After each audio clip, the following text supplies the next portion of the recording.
پہلا زبور پہلی آیت۔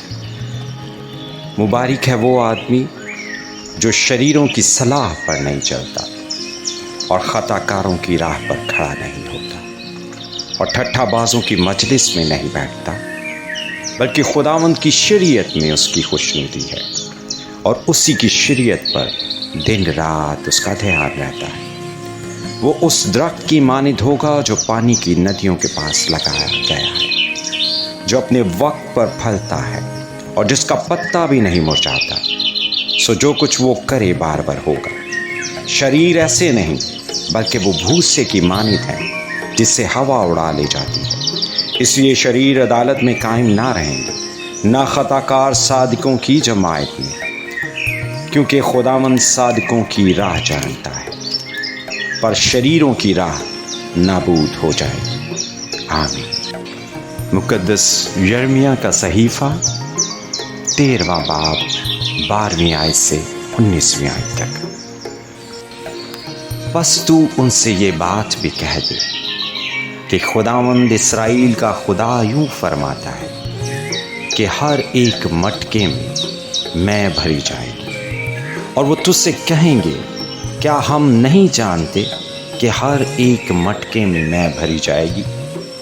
تب تو ان سے کہنا خداوند یوں فرماتا ہے کہ دیکھو، میں اس ملک کے سب باشندوں کو، یہاں ان بادشاہوں کو جو داؤد کے تخت پر بیٹھے ہیں، اور کاہنوں اور نبیوں اور یروشلیم کے سب باشندوں کو مستی سے بھر دوں گا، اور میں ان کو ایک دوسرے پر یہاں تک کہ باپ کو بیٹوں پر دے ماروں گا۔ خداوند فرماتا ہے میں نہ شفقت کروں گا، نہ رعایت اور نہ رحم کروں گا کہ ان کو ہلاک نہ کروں۔ سنو اور کان لگاؤ، گھمنڈ نہ کرو، کیونکہ خداوند نے فرمایا ہے۔ خداوند اپنی خدا کی تمجید کرو اس سے پہلے کہ وہ تاریکی لائے اور تمہارے پاؤں گھپ اندھیرے میں ٹھوکر کھائے، اور جب تم روشنی کا انتظار کرو تو وہ اسے موت کے سایہ سے بدل ڈالے اور اسے سخت تاریکی بنا دے۔ لیکن اگر تم نہ سنو گے تو میری جان تمہارے غرور کے سبب سے خلوت خانوں میں غم کھایا کرے گی۔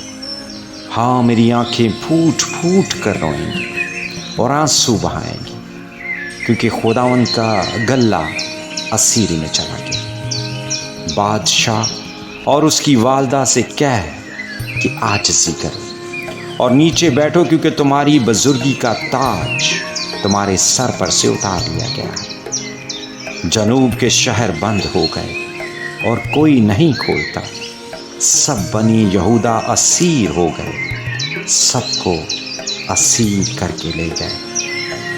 آمین۔ رسولوں کے اعمال 13واں باب 26ویں آیت سے 34ویں آیت تک۔ اے بھائیو، ابراہیم کے فرزندو اور اے خدا ترسو، اس نجات کا کلام ہمارے پاس بھیجا گیا، کیونکہ یروشلیم کے رہنے والوں اور ان کے سرداروں نے نہ اسے پہچانا اور نہ نبیوں کی باتیں سمجھی جو ہر سبت کو سنائی جاتی ہیں۔ اس لیے اس پر فتویٰ دے کر ان کو پورا کیا، اور اگرچہ اس کے قتل کی کوئی وجہ نہ ملی تو بھی انہوں نے پلاطوس سے اس کے قتل کی درخواست کی، اور جو کچھ اس کے حق میں لکھا تھا جب اس کو تمام کر چکے تو اسے صلیب پر سے اتار کر قبر میں رکھا۔